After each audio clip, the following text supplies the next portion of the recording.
Apa buktinya kita saudara? Bentuk kita sama. Ada rambutnya, ada kepalanya, ada matanya, ada telinganya, ada hidungnya, ada badannya, ada kedua tangannya, ada bibirnya dan sebagainya. Sama. Itulah yang dimaksud kita ini sama-sama manusia bersaudara. Hanya orang-orang yang sudah mengenal Tuhan sajalah yang bisa menganggap seluruh manusia adalah saudaranya. Sehingga ia tidak akan pernah menyakiti hati saudaranya. Meskipun ia tersakiti, tidak apa-apa. Yang terpenting tidak menyakiti hati saudaranya. Inilah orang-orang yang sudah mengenal hakikat fitrah diri manusianya. Alhamdulillahirabbil alamin. Ilahi anta maksudi wa ridhaka matlubi. Ya Allah, ya Tuhanku, engkaulah yang aku tuju atau yang aku maksud, dan ridhomulah yang aku cari. Ridhomulah yang aku cari. Coba kita hayati di dalam hati kita. Sudahkah kita rela? Sudahkah kita ridho bahwa hidup ini Allah?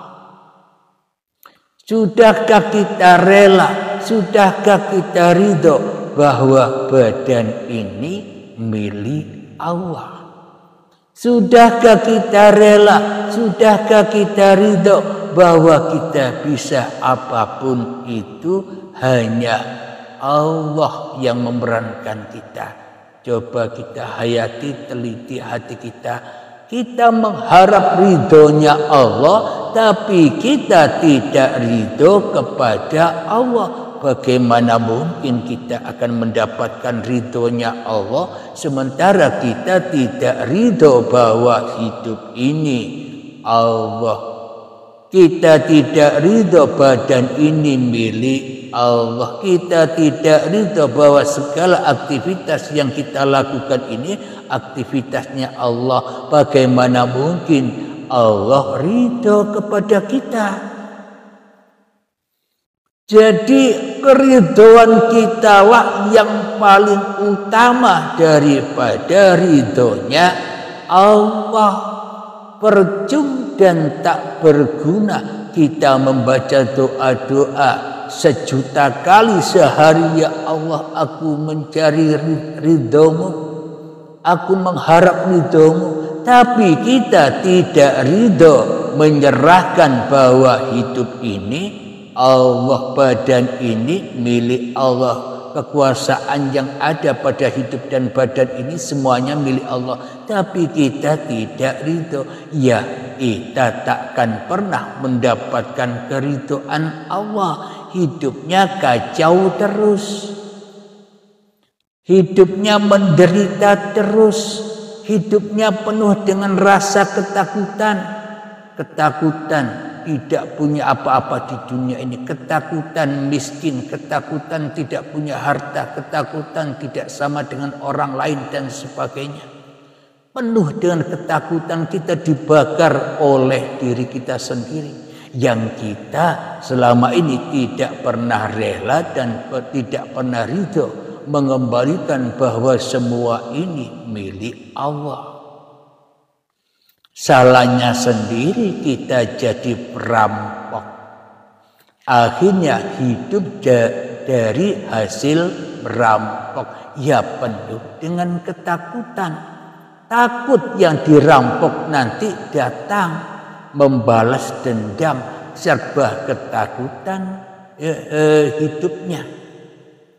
Jadi kalau kita hidup di dunia ini dengan ikhlas, tidak merampok, maknanya hati selalu lillah, maka di dalam kehidupan dunia ini menjadi kehidupan akhirat. Kehidupan dunia ini akan menjadi surga. Kenapa? Karena di dalam ayat Bismillahirrahmanirrahim, ya ayyatuhan nafsul mutmainnah, wahai jiwa-jiwa yang tenang, wahai jiwa-jiwa yang bahagia, wahai jiwa-jiwa yang enjoy. Bagaimana cara hati kita supaya tenang, supaya enjoy, supaya bahagia? Caranya ya jangan jadi perampok. Perampoknya hidup, perampoknya badan, perampoknya segala daya upaya.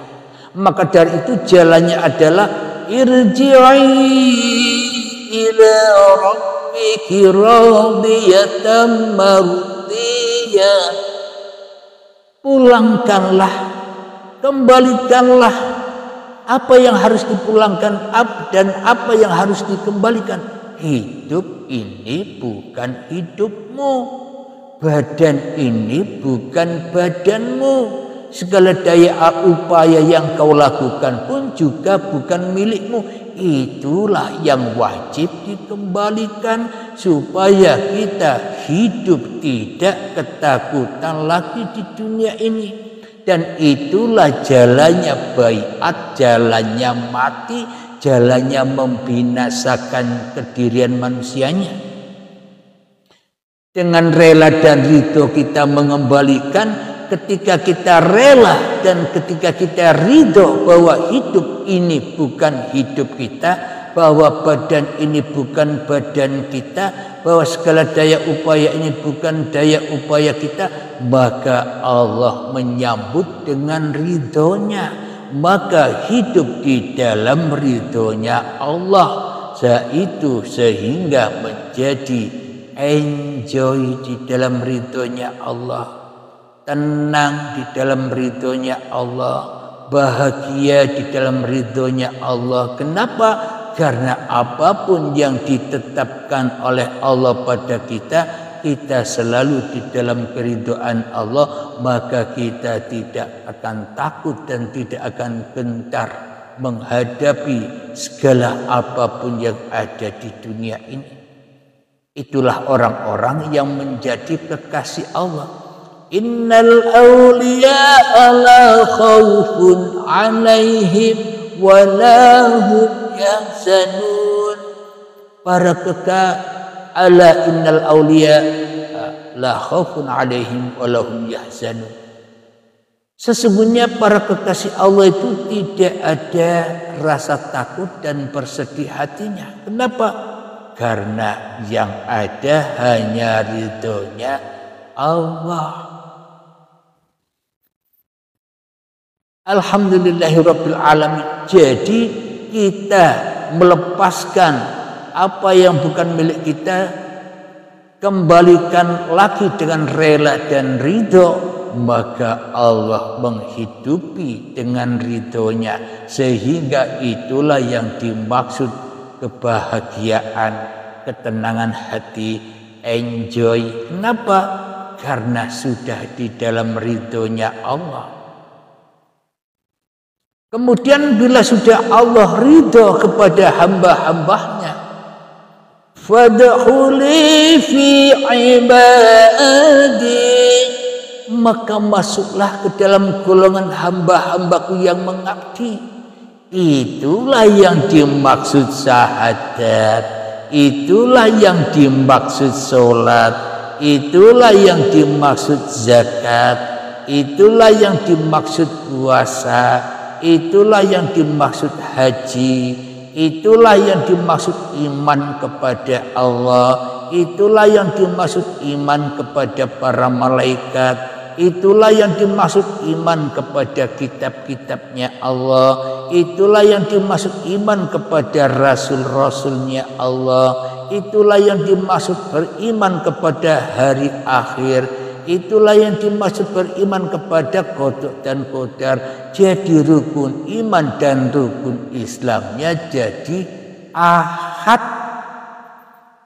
Itu yang dimaksud mengabdi menurut Allah.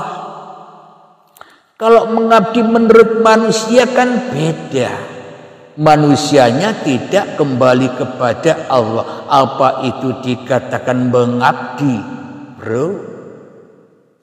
Manusianya sholat dikatakan sholat, mengaku sudah mengabdi. zakat mengaku sudah mengabdi, berpuasa mengaku sudah mengabdi, haji umroh mengaku sudah mengabdi, berzikir mengaku sudah mengabdi, bersolawatan dan sebagainya mengaku sudah mengabdi. Itu semua mengabdi versi hawa nafsu, mengabdi versi manusia, syahadat versi manusia,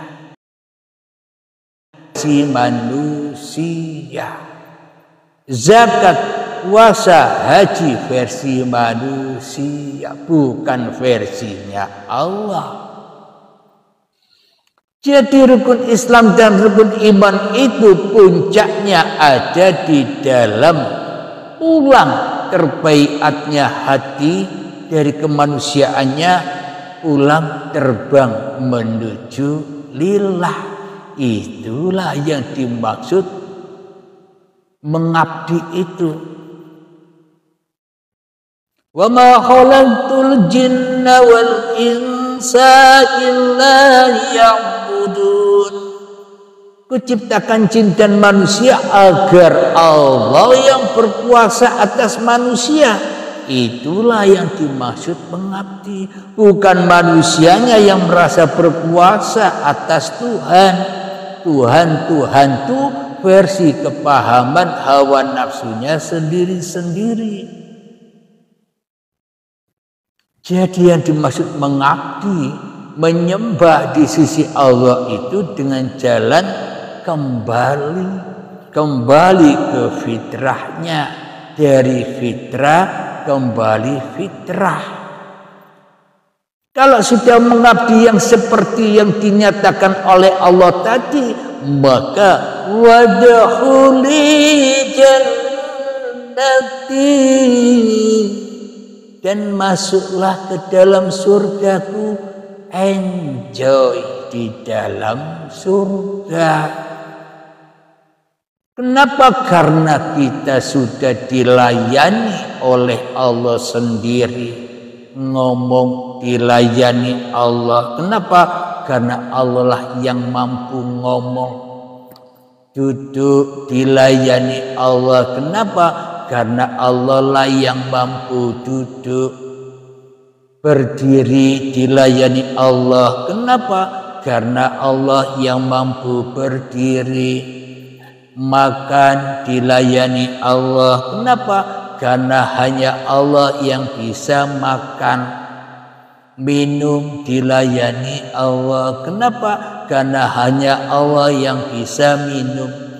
Anda anggap Anda sendiri yang bisa makan dan minum? Selama ini kan demikian. Seluruh umat manusia mengatakan Allah tidak butuh makan, Allah tidak butuh minum. Yang bisa makan dan yang bisa minum, yang butuh makan dan yang butuh minum hanya manusia. Kalau manusia tidak ada, apakah manusia bisa makan dan bisa minum? Kalau manusia sudah tidak ada Tuhan yang menghidupi manusia, alias manusia sudah jadi mayat, apa mayat itu bisa makan dan minum? Jangankan makan dan minum, dikasih makan, didulang, diminum, tidak bisa nelan. Kenapa? Mati.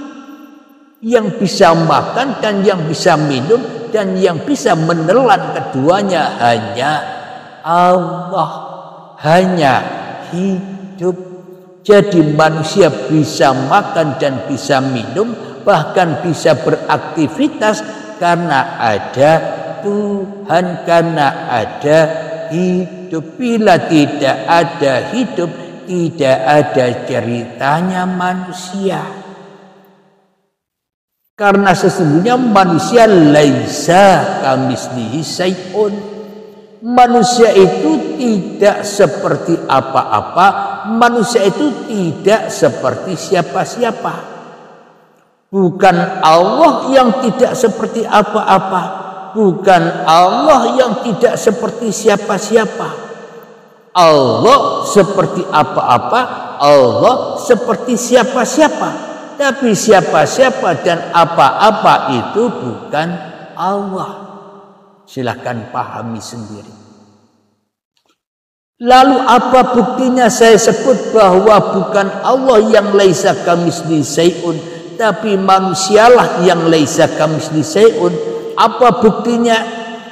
Buktinya adalah surat dari Allah kepada manusia.